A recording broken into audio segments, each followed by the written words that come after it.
¿El cáncer es una adaptación al estrés fisiológico? El cáncer es un conjunto de patologías que se caracterizan por la proliferación descontrolada de células. A nivel genómico, el cáncer presenta correlación entre la acumulación de mutaciones en genes que controlan la división celular y el progreso de la enfermedad. En el caso del cáncer de colon, la progresión de una neoplasia no invasiva, como es el adenoma, a un carcinoma con metástasis, se ha correlacionado con la acumulación progresiva de mutaciones en genes supresores de tumores y en oncogenes. En este modelo de desarrollo del cáncer, la inducción de mutaciones se considera el paso límite para el progreso de la enfermedad. Teniendo en cuenta la fuerte evidencia de que el cáncer es una enfermedad multigénica que incrementa el éxito reproductivo a nivel celular, en 2008 el Dr. Mesud propuso que esta enfermedad podría considerarse un mecanismo adaptativo. A medida que se envejece y paralelo al incremento en la probabilidad de desarrollar cáncer, el microambiente extracelular y la arquitectura tisular se vuelven más hostiles. Esta condición, que presenta mayores niveles de estrés oxidativo, selecciona los genotipos que favorecen la proliferación celular en tejido epitelial. Así, de acuerdo con el autor, mutaciones en genes supresores de tumor y en oncogenes son adaptativas en la medida que incrementa el fitness de células tumorigénicas. El cáncer resultaría entonces de la ventaja reproductiva de células con mutaciones que les permiten proliferar ante compuestos mutágenos o el microambiente deteriorado.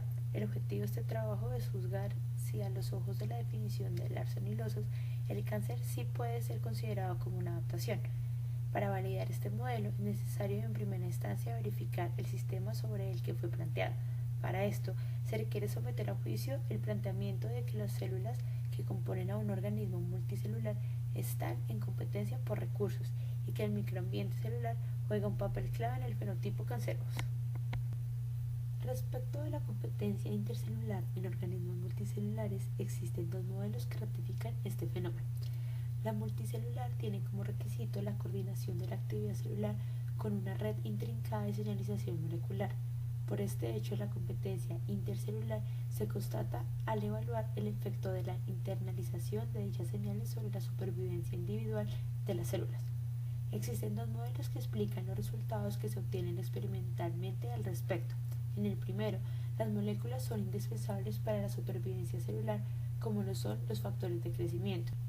Así, la asimilación de factores de crecimiento por parte de una célula tiene como consecuencia la no asimilación de esos factores por parte de su vecina. En el segundo modelo, las señales moleculares no son indispensables para la supervivencia celular, como es el caso de moléculas de diferenciación o morfógenos. En Drosophila se ha evidenciado que existen mecanismos de comunicación intercelular que permiten a una célula conocer el nivel de fitness de sus vecinas.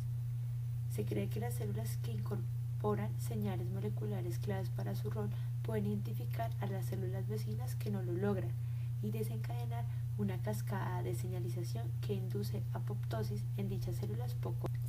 Estos dos modelos confirman que las células en organismos multicelulares compiten activamente en su nicho y validan la hipótesis de que las células cancerígenas, que por definición son más aptas para proliferar, pueden ser sujeto de selección natural con base a su genotipo adaptativo.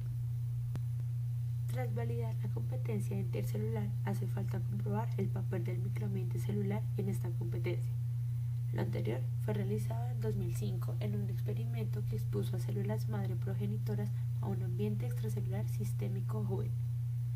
En este experimento se estableció un circuito circulatorio cerrado entre un ratón joven y un ratón viejo que presentaba decaimiento en la actividad de células madre de músculo, lo que le ocasionaba pérdida de masa muscular.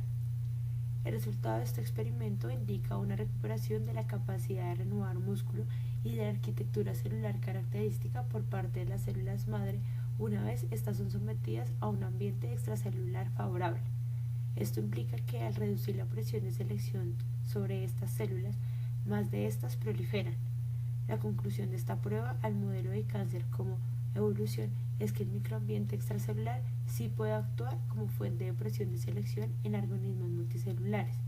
Con esto se cumplen las condiciones requeridas para que mutaciones tumorigénicas que por definición incrementan el fitness celular puedan ser objeto de selección y actuar como una adaptación frente al ambiente extracelular hostil propio del envejecimiento. El paso restante para validar la proposición del cáncer como una adaptación es evaluar si el genotipo tumorigénico es precedido por la presión de selección. Dado que la incidencia de cáncer incrementa con la edad, se esperaría que el deterioro fisiológico del microambiente extracelular típico al envejecimiento causara un incremento en la tasa de mutación a medida que un individuo envejece. Este incremento explicaría por qué es más probable adquirir las mutaciones necesarias para desarrollar cáncer entre más viejo se es. Si la tasa de mutaciones incrementa con la edad, sería plausible pensar que la presión que ejerce el microambiente hostil de la vejez antecede a la aparición del genotipo tumorigénico. Lo que se ha demostrado con secuenciación de biopsias de pacientes de diferentes edades es que la tasa de mutación se mantiene relativamente constante en los humanos a lo largo de su vida. La implicación que este hecho tiene es que es posible que el genotipo de cáncer sea adquirido por una célula antes de que el microambiente se deteriore lo suficiente como para que la selección natural comience a favorecer el genotipo tumorigénico. La lógica anterior es respaldada por el hecho de que se han encontrado muestras de pacientes con el genotipo de cáncer que no desarrollan tumores. En muestras de tejido pulmonar, investigadores evaluaron la acumulación de tamaño genético y lo compararon con la presencia de neoplasias. El cáncer fue clasificado histológicamente en 5 categorías, donde 1 corresponde a ausencia de daño histológico y 5 corresponde a carcinomas. Lo que se encontró entre los sujetos evaluados fue casos en los que el daño genético es igual entre biopsias sin daño histológico y muestras de carcinoma, involucrando en ambos casos a genes de supresión de tumores como el P53. En estos casos se puede afirmar que el rasgo precedió a la presión de selección y por ende el fitness de estas células no incrementó respecto al del resto de la población. Como consecuencia, en estos pacientes el genotipo de cáncer no proliferó y no se evidenció la aparición de tumores. Esto es un indicio de que el genotipo del cáncer no es precedido por la presión de selección en todos los casos y no siempre puede ser considerada una adaptación.